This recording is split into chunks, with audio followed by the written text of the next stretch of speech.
بھائیو اگر آپ یہ بھی چاہتے ہیں،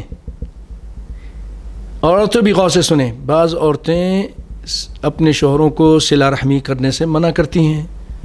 تم اپنی بہنوں کو دیتے رہو گے، کب تک دیتے رہو گے؟ بھائی وہ محتاج ہیں، غریب ہیں، دے رہا ہوں، میرا حق بنتا ہے، نہیں دوں گا تو اللہ مجھے عذاب کرے گا. اپنے بھائیوں کو دے رہے ہیں تو وہ کہتے ہیں ہمارے بچے. اب درمیانی رائے اختیار کریں، اپنے بچوں کا بھی خیال رکھیں، ان کو بھی دیں، لیکن بعض عورتیں اس کو پسند نہیں کرتی ہیں، تو یہ گناہ پر ابھارتی ہیں اور خود بھی گناہ گار ہیں ایسی عورتیں.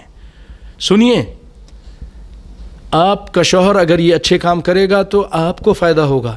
سنیے کیا ہوگا.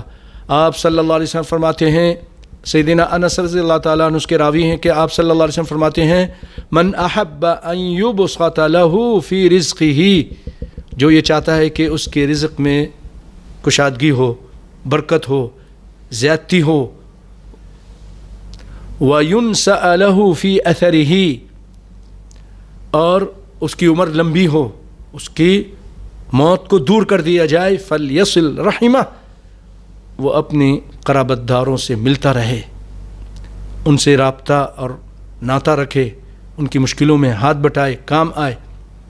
تو پھر کیا ہوگا؟ آپ کے میری بہن، آپ کے مال میں آپ بظاہر لگ رہا ہے کہ یہ تو 50 دینار ان کو دے رہے ہیں اپنے بھائیوں کو، بہنوں کو، یہ تو کم ہو گیا. نہیں، آپ کو پتہ نہیں کہیں اور سے ایسی برکت آتی ہے، 50 کی بجائے اللہ تعالیٰ 500 دے دیتا ہے، 5000 دے دے گا. صحت و عافیت، خوشیاں، برکتیں، ایمان، بہت ساری چیزیں نصیب ہوتی ہیں، اور آپ کے شوہر کی عمر دراز ہو جائے گی، لمبی ہو جائے گی، آپ کے گھر میں خوشیاں رہیں گی. اللہ اکبر، اللہ اکبر. تو کبھی بھی اپنے شوہر کو نیکی کے اس نیکی کے کام سے منع مت کیجیے.